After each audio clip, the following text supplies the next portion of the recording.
అందరికీ నమస్కారం. తెలుగు వాయిస్ ఛానల్కి స్వాగతం. ఈనాటి మన కథ సరైన న్యాయం. అరే అరే అరే, పడిపోతావురా, జాగ్రత్త. అమ్మా, ఆ పూలమాల తొందరగా కుట్టు, సాయంత్రానికంతా ఇవ్వాలి. అత్తయ్య గారు, శ్రీధర్ నాన్నగారు ఎక్కడున్నారు? చాలాసేపటి నుండి కనపడలేదు. ఏమోనమ్మా, చాలాసేపటి నుండి నేను చూడలేదు వాడిని అన్నది అత్తయ్య. భర్తను వెతుకుతూ గదిలోకి వెళ్ళిన ప్రభావతి, ఈరోజు మన కొడుకు పెళ్ళి, కానీ మీరు పెళ్లి కొడుకులా తయారవుతున్నారు. ఈ వయసులో ఇంత రెడీ అవ్వడం అవసరమా? ఇంతసేపు గదిలోనే ఉన్నారు, పెళ్లి ఏర్పాట్లు ఎవరు చూస్తారు అంటూ అద్దం నిల్చుని రెడీ అవుతున్న భర్తను అడిగింది ప్రభావతి. ఏమోయ్, నాకేం తక్కువ?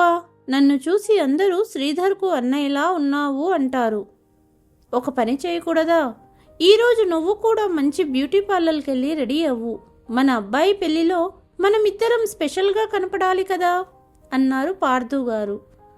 ఈ వయసులో పార్లర్కి వెళ్ళమంటారా అంటూ ఇద్దరూ నవ్వుకున్నారు. తన కుటుంబంలోని ఆ సంతోషకరమైన క్షణాలను గుర్తు చేసుకుంటూ ప్రభావతి కళ్ళల్లో నీళ్లు తిరిగాయి. కాసేపటికి తన జ్ఞాపకాల నుండి బయటికి వచ్చింది. పార్థు గారు ఎంత మంచి మనసు కలవారో. తను తోడుగా ఉన్నన్ని రోజులు నా ఇల్లు ఎంత సంతోషంగా ఉండేది. కొడుకు పెళ్ళయి 2 ఏళ్ళైపోయింది. ఆ రోజు ఇల్లంతా కలకలలాడుతూ ఉన్న రోజు. కానీ ఈరోజు ఇంట్లో ఒంటరిగా ఉన్నాను. ఇక ఇప్పుడు ఈ ఇంట్లో ఒక్కదాన్ని ఉండలేకపోతున్నాను. ప్రభావతి గారి కొడుకు శ్రీధర్ చాలా పెద్ద కంపెనీలో పనిచేసేవాడు. మరియు అతనితో పాటు అదే కంపెనీలో పనిచేస్తున్న శ్రేయని ప్రేమించాడు. ఆ అమ్మాయినే పెళ్లి చేసుకుంటాననడంతో కొడుకుపై ఉన్న ప్రేమకు తల్లి తండ్రి ఎలాంటి అభ్యంతరం చెప్పకుండా ఒప్పుకున్నారు. ఒక్కగానొక్క కొడుకు ఆనందం కంటే ఇంకేం కావాలి అనుకున్నారు ఇద్దరు. అలాగే కూతురు లేని లోటును తన కోడలిలో చూసుకోవాలని, కోడలిని కూతురిలా చూసుకోవాలని అనుకున్నారు తల్లి తండ్రి. కానీ కోడలు మాత్రం ఇంట్లోకి అడుగు పెట్టకముందే పెళ్ళయ్యాక అత్తగారింట్లో ఎలా ఉండాలో నిర్ణయించుకుంది. ఆమె తన భర్తతో మాత్రమే జీవించాలనుకుంది.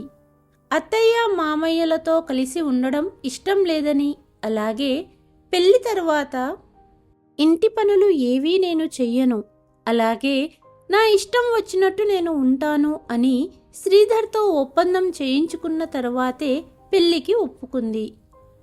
అలాగే పెళ్లి తర్వాత అంతా నువ్వనుకున్నట్లుగానే ఉండు అని శ్రీధర్ కాబోయే భార్యకు హామీ ఇచ్చాడు. వైభవంగా కొడుకు పెళ్లి జరిపించారు. ప్రభావతి ఎప్పుడూ తన కోడలు శ్రేయకు ఇంట్లో ఎలాంటి సమస్య ఎదురుకాకుండా చూసుకోవటానికే ప్రయత్నించేది. అలాగే శ్రేయ కూడా ఇంటి పనిలో జోక్యం చేసుకునేది కాదు. కొడుకు పెళ్లి జరిగి 2 నెలలు గడిచాయి. ఒకరోజు పార్థు గారు వంటింట్లోకి వచ్చి తన భార్య ప్రభావతి పని చేయడం చూసి, ఏంటి ప్రభావతి, ఈరోజు కూడా నువ్వు అన్ని పనులు చేస్తున్నావు? రాత్రే కదా మోకాళ్ళ నొప్పులన్నావు, అయినా అసలు కోడలెక్కడుంది అంటూ శ్రీధర్ శ్రీధర్ అని పిలిచాడు తండ్రి. శ్రీధర్ బయటకు రాగానే, శ్రీధర్, టైం ఎంత అయిందో తెలుసా? మధ్యాహ్నం 12 గంటలయ్యింది. మీరిద్దరూ ఇంకా నిద్రపోతున్నారు. ఏం పద్ధతిరా ఇది అన్నాడు కోపంగా. నాన్న, ఈరోజు ఆదివారం, అందుకే ఎక్కువసేపు నిద్రపోయాం. కోడలు ఇంటి పనులు చెయ్యకుండా ఇంతసేపు నిద్రపోతూ ఉంటే ఎలా? సోమవారం నుండి శనివారం దాకా మీకు లంచ్ బాక్సులు కట్టి రాత్రి అందరూ నిద్రపోయేదాకా అందరికీ కావలసినవి సమకూరుస్తుంది కదా మీ అమ్మ. కేవలం ఒక్క ఆదివారం కూడా మీ అమ్మకు విశ్రాంతి ఇవ్వరా? శ్రేయ కూడా రోజంతా ఆఫీసు వెళ్ళి వస్తూ బిజీగా ఉంటుంది, అందుకే పడుకుంది నాన్న. సరే, ఇక నుండి మీ అమ్మ ఆదివారాలు ఇంటి పని చెయ్యదు. ప్రతి ఆదివారం కోడలినే ఇంటి పనులు చెయ్యమని నువ్వే చెప్పు అన్నారు పార్థు గారు. గదిలో నుండి మామగారి మాటలు అన్నీ వింటోంది కోడలు శ్రేయ. ఎప్పుడైతే శ్రీధర్ గదిలోపలికి వచ్చాడో శ్రేయ భర్తపై విరుచుకుపడింది. పెళ్ళికి ముందు నా ఇష్టప్రకారమే ఉంటానని చెప్పాను కదా. అప్పుడు సరే అన్న మీరు ఈరోజు మీ నాన్నగారు నన్ను అన్ని మాటలు అంటుంటే విని నిశ్శబ్దంగా వచ్చేశారెందుకు? పెళ్ళి అయిన వెంటనే ఇచ్చిన హామీలన్నీ మర్చిపోయారు కదా. అలా కాదు శ్రేయ, ఈరోజు నాన్న చాలా కోపంగా ఉన్నారు కాబట్టి నేనేమీ చెప్పలేకపోయాను. మరి మీ నాన్న నన్ను అవమానకరంగా మాట్లాడడమేమిటి? ఇన్ని మాటలు పడ్డాక ఇక ఇప్పుడు నేను ఈ ఇంట్లో అస్సలు ఉండను అని శ్రేయ ఏడుస్తూ తన బ్యాగ్ సర్దుకోవడం ప్రారంభించింది. అప్పుడు శ్రీధర్, శ్రేయ నా మాట విను, నువ్వు లేకుండా నేను ఉండలేను అన్నాడు.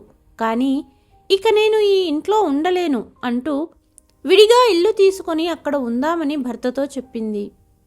భార్యను వదులుకోలేక శ్రీధర్ అందుకు అంగీకరించాడు. శ్రేయ ప్రేమలో శ్రీధర్ తల్లి తండ్రిని వదిలేసి ఇంటి నుండి వెళ్ళటానికి తయారయ్యాడు.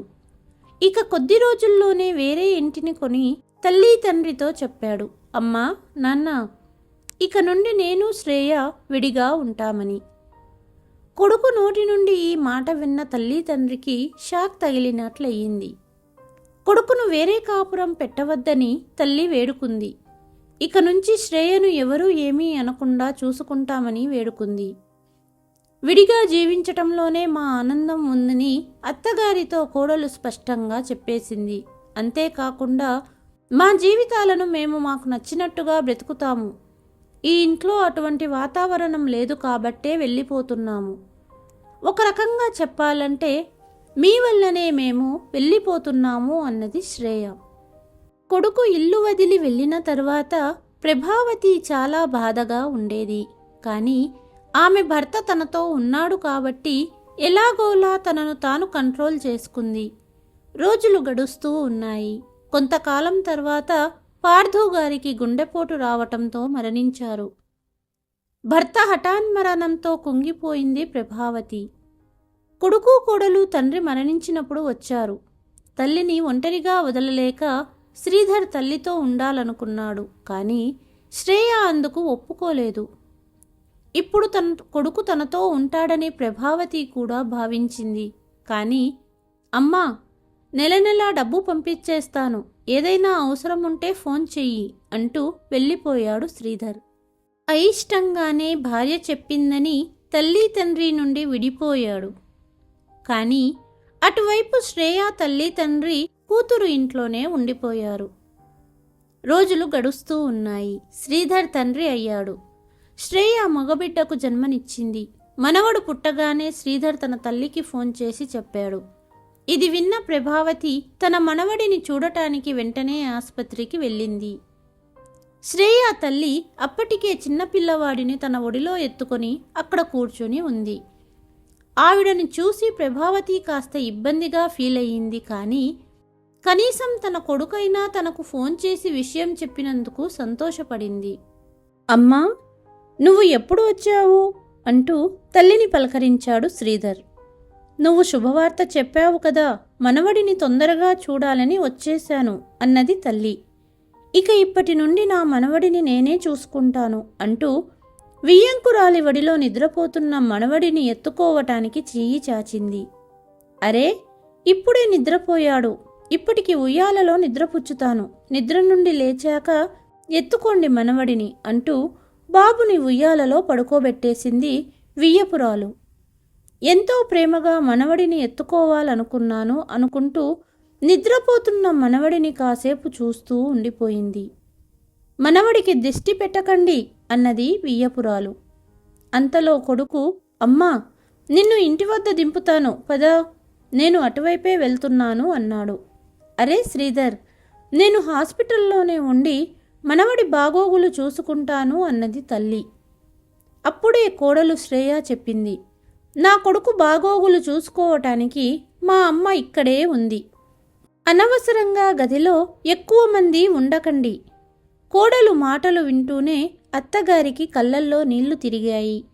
వెంటనే హాస్పిటల్ నుండి బయటికి వచ్చేసింది. తల్లి వెనకాలే కొడుకు కూడా వచ్చి, అమ్మా, నేను ఇంటి వద్ద డ్రాప్ చేయనా అని అడిగాడు.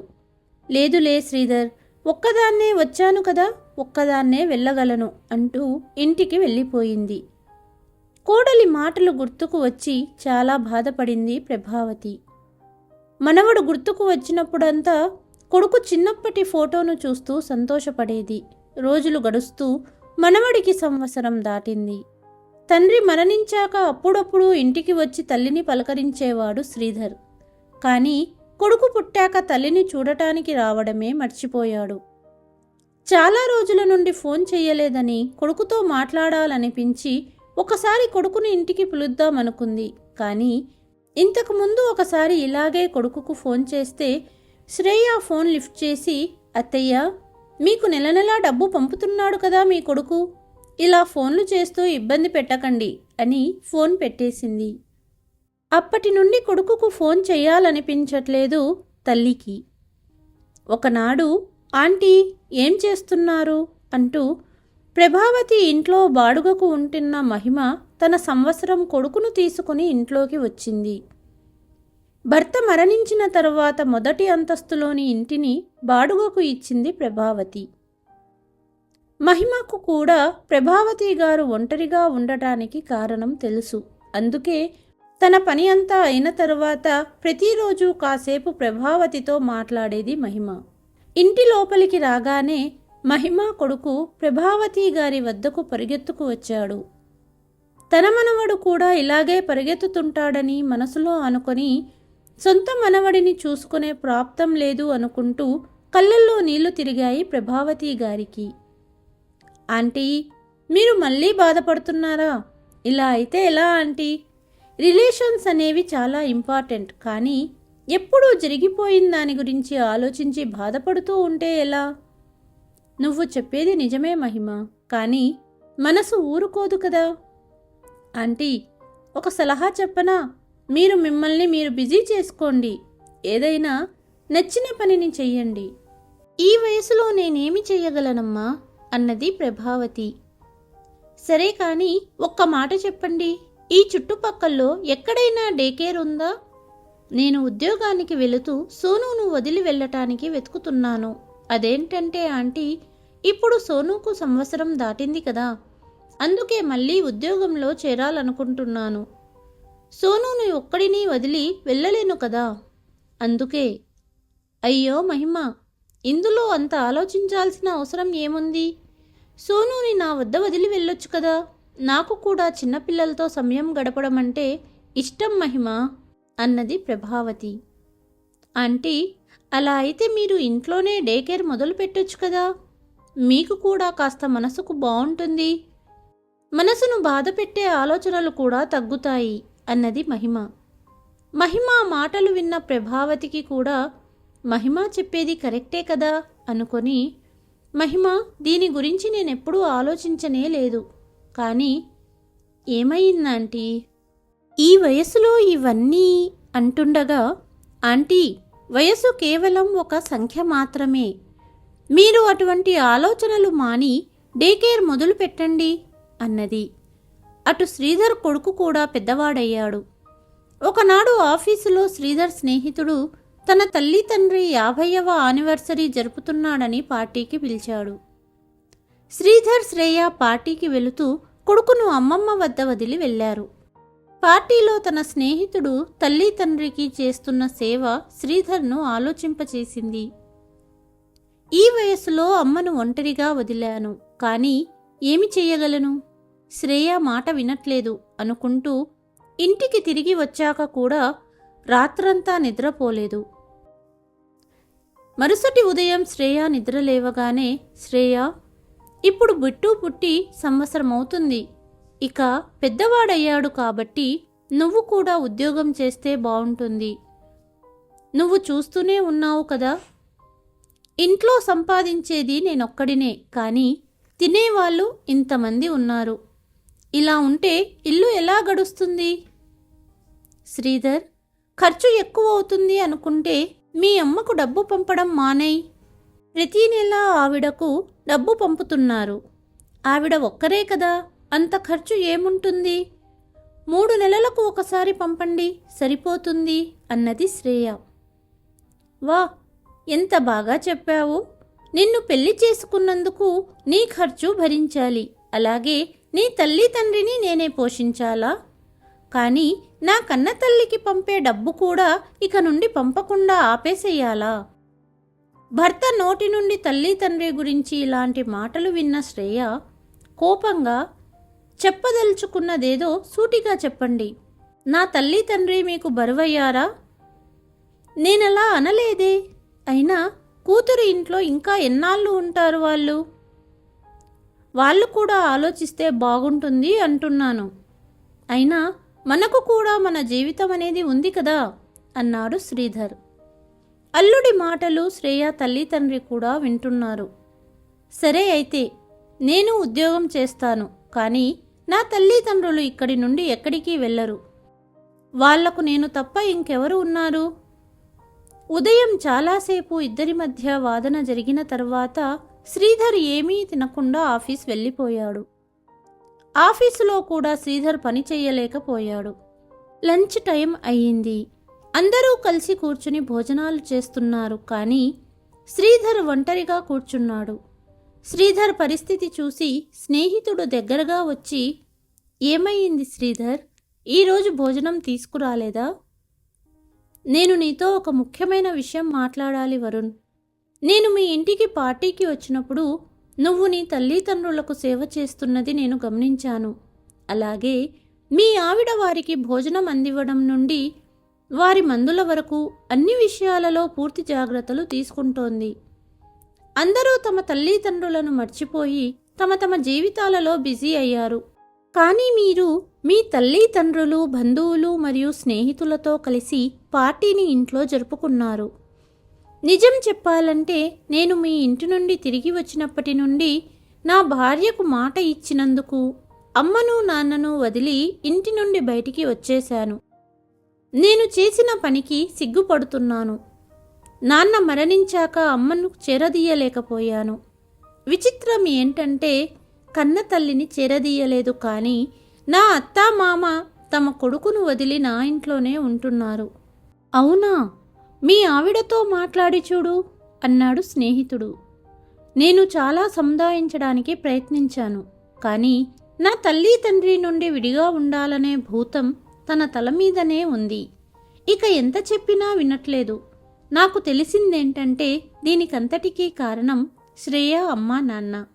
మొదటి నుంచి అత్తగారి ఇంటి నుండి విడిగా ఉండు అనే మాటలు నూరిపోశారు. ఎందుకంటే అప్పుడే వాళ్ళు కూతురు దగ్గర ఉండొచ్చు కదా, అందుకు.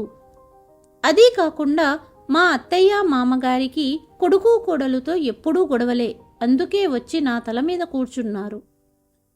వాళ్ళని ఏదన్నా అన్నానంటే శ్రేయ పెద్ద గొడవ చేస్తుంది. శ్రీధర్, అస్సలు నీకు అమ్మతో ఉండాలని ఉందా లేదా?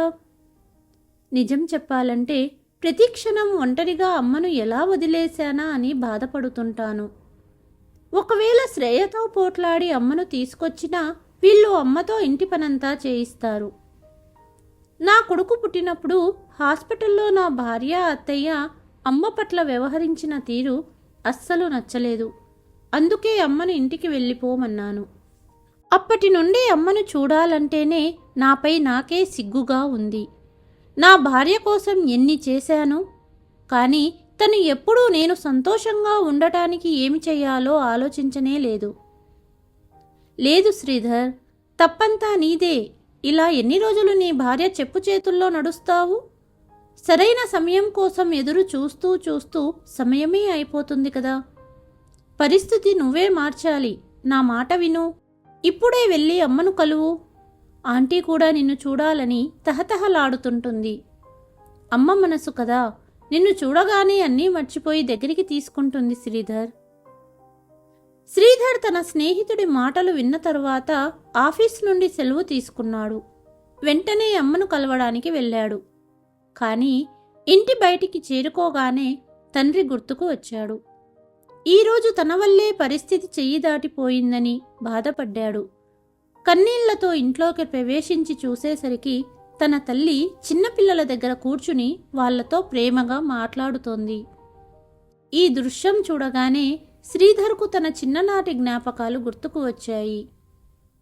ప్రభావతి ఒక్కసారిగా కొడుకును చూడగానే 5 సెకండ్లు తన కళ్ళని తనే నమ్మలేదు. కొడుకు దగ్గరగా వెళ్ళి శ్రీధర్ అంటూ హత్తుకుంది. ఇద్దరి కళ్ళ నుండి అప్రయత్నంగానే కన్నీళ్లు కారుతున్నాయి. కొంతసేపు అయిన తరువాత శ్రీధర్, ఎన్ని రోజులయ్యింది నిన్ను చూడక అన్నది తల్లి. అప్పుడు శ్రీధర్ ఏడుస్తూ తల్లి ఒడిలో తలపెట్టి ఇలా అన్నాడు. అమ్మా, నా ఒక తప్పుడు నిర్ణయం ఇంటి వాతావరణాన్నే మార్చేసింది. శ్రేయను సముదాయించడానికి చూశాను, కానీ తను మాట వినట్లేదు. చిక్కుకున్న వలలో నుండి బయటికి ఎలా రావాలో తెలియడం లేదు. శ్రీధర్, ఈ వల నువ్వు అల్లుకున్నదే. మన ఒక్క నిర్ణయం ఇంటి పరిస్థితులనే మార్చేస్తుంది. కానీ ఇప్పుడు నన్నేం చేయమంటావమ్మా?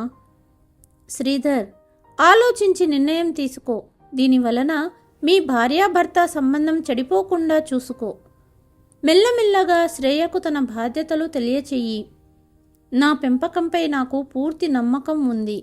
ఏదో ఒకరోజు అమ్మ ప్రేమ ఖచ్చితంగా నిన్ను నా వద్దకు తీసుకువస్తుంది అని నాకు తెలుసు. ఇప్పుడు అదే ప్రేమ బాధ్యతగా నీ భార్యను మార్చడానికి ప్రయత్నించు.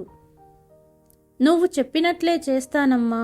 ఈరోజు నీతో మాట్లాడిన తర్వాత మనస్సు తేలికయ్యింది.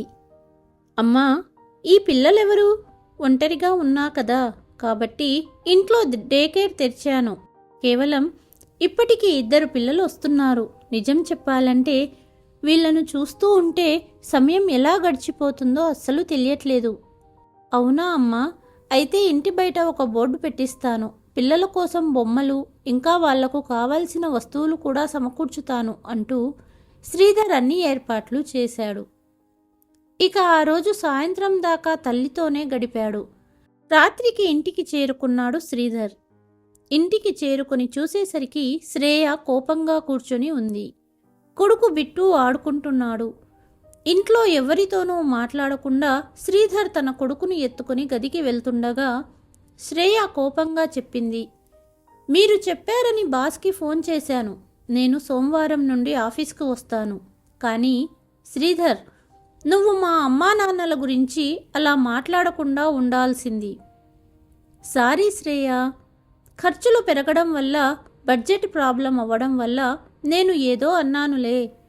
సరే, నేను చాలా అలసిపోయాను. దయచేసి నాకు ఒక కప్పు టీ ఇవ్వు అన్నాడు శ్రీధర్.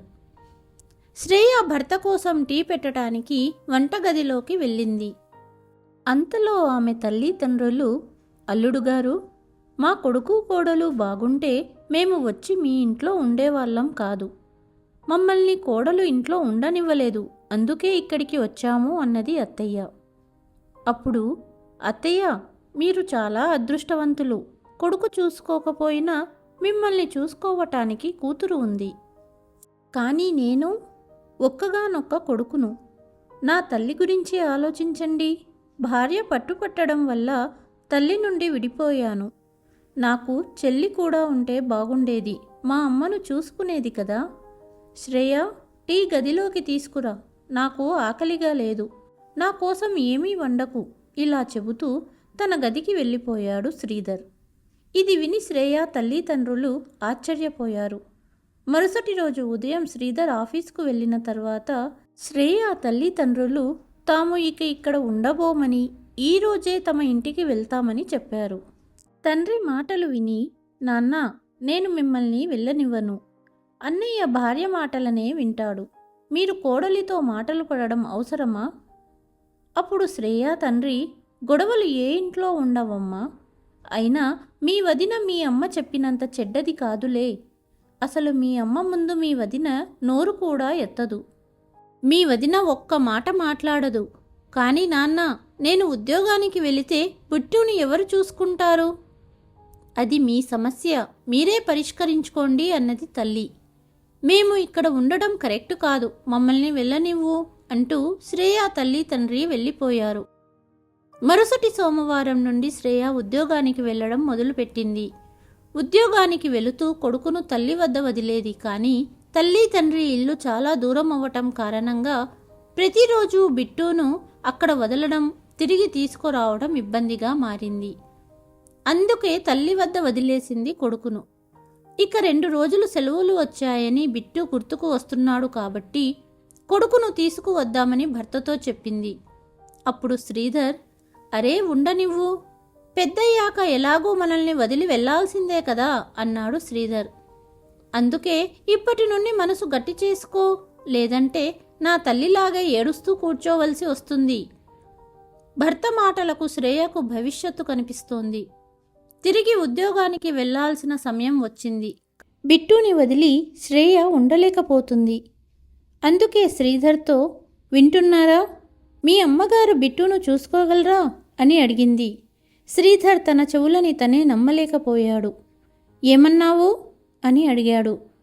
బిట్టుని వాళ్ళ నానమ్మ దగ్గర వదిలి వెళ్దామా, అత్తయ్య గారికి ఎటువంటి ఇబ్బంది ఉండదు కదా అంటున్నా.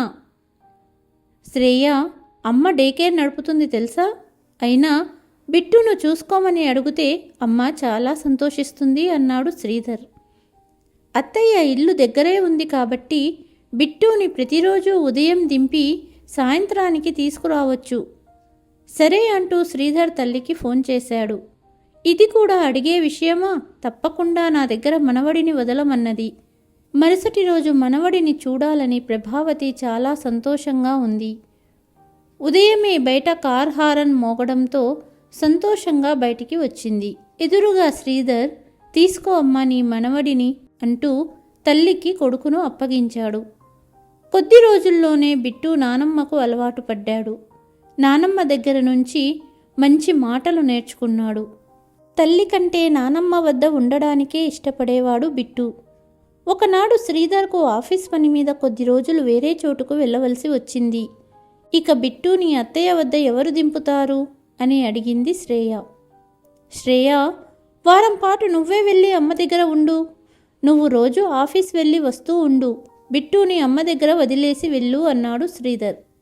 అత్తయ్య వద్ద? వేరే దారి లేక సరే అన్నది శ్రేయ. ఇప్పుడు శ్రేయకు తెలిసి వచ్చింది తన తల్లి ఎందుకు అత్తగారి ఇంటి నుండి దూరం ఉండమని చెప్పిందో. సొంత ప్రయోజనం కోసం నన్ను అత్తగారి ఇంటి నుండి దూరం ఉండమని చెప్పింది. మరుసటి ఉదయం కొడుకు కోడలు ప్రభావతి ఇంటికి వెళ్ళారు. శ్రీధర్ తల్లితో ఆఫీసు తరపున వేరే ఊరెళ్తున్నట్టు, తిరిగి వచ్చేదాకా శ్రేయ తల్లితోనే ఉంటుందని చెప్పాడు. ప్రభావతి కోడలిని లోపలికి ఆహ్వానించింది. శ్రీధర్ వెళ్ళిపోయాక శ్రేయ అత్తగారింటి నుండి ఆఫీసు వెళ్ళడం చేసేది. జరిగిపోయిన విషయాలేవీ గుర్తుపెట్టుకోకుండా కోడలిని చాలా బాగా చూసుకుంది ప్రభావతి. అత్తయ్య పెద్ద మనసు ముందు శ్రేయ తను చేసిన పనులకు సిగ్గుపడింది. శ్రీధర్ వచ్చి శ్రేయ బిట్టును తీసుకువెళ్ళాడు. మరుసటి రోజు ఆదివారం కావున డే కేర్ పిల్లలు రారు అనుకుంది ప్రభావతి. కానీ శ్రీధర్, శ్రేయ బిట్టుతో వచ్చారు. డోర్ బెల్ మోగడంతో తలుపు తెరిచింది ప్రభావతి. హ్యాపీ బర్త్డే అత్తయ్య అంటూ శ్రేయ తను చేతులతో చేసిన కేక్ తెచ్చి అత్తయ్యతో కట్ చేయించింది. అత్తయ్య, మీ గొప్ప మనసు తెలుసుకోలేక చాలా పెద్ద తప్పు చేశాను. 2 రోజులు బిట్టును చూడకుండా నేను ఉండలేను. అలాంటిది మీ కొడుకును మీ నుండి దూరం చేశాను అంటూ అత్తగారి కాళ్ళ మీద పడింది. శ్రేయ, నీ తప్పు నువ్వు తెలుసుకున్నావు, అదే చాలు అన్నది ప్రభావతి. అత్తయ్య, ఇక నుండి మాతో కలిసి ఉండమని అడిగింది శ్రేయ. లేదు శ్రేయ, డే కేర్ నడుపుతూ మీ మామయ్య గారి జ్ఞాపకాలతో ఈ ఇంట్లోనే ఉంటాను. శ్రీధర్ కూడా తల్లిని తనతో రమ్మని అడిగాడు. లేదు శ్రీధర్, ఈ ఇంటిని విడిచి నేను రాను అన్నది తల్లి. మీరే ఇక్కడకు వచ్చి ఉండమని అడిగింది ప్రభావతి కొడుకు కోడలిని. 5 రోజుల్లో సామాన్లతో కొడుకు కోడలు అత్తగారి ఇంటికి మారారు. అప్పటి నుండి అందరూ కలిసి సంతోషంగా గడిపారు. ఈ కథ కనుక మీకు నచ్చితే please like, share and subscribe to Telugu voice. మరుసటి కథతో మళ్ళీ కలుస్తాను. అంతవరకు సెలవు.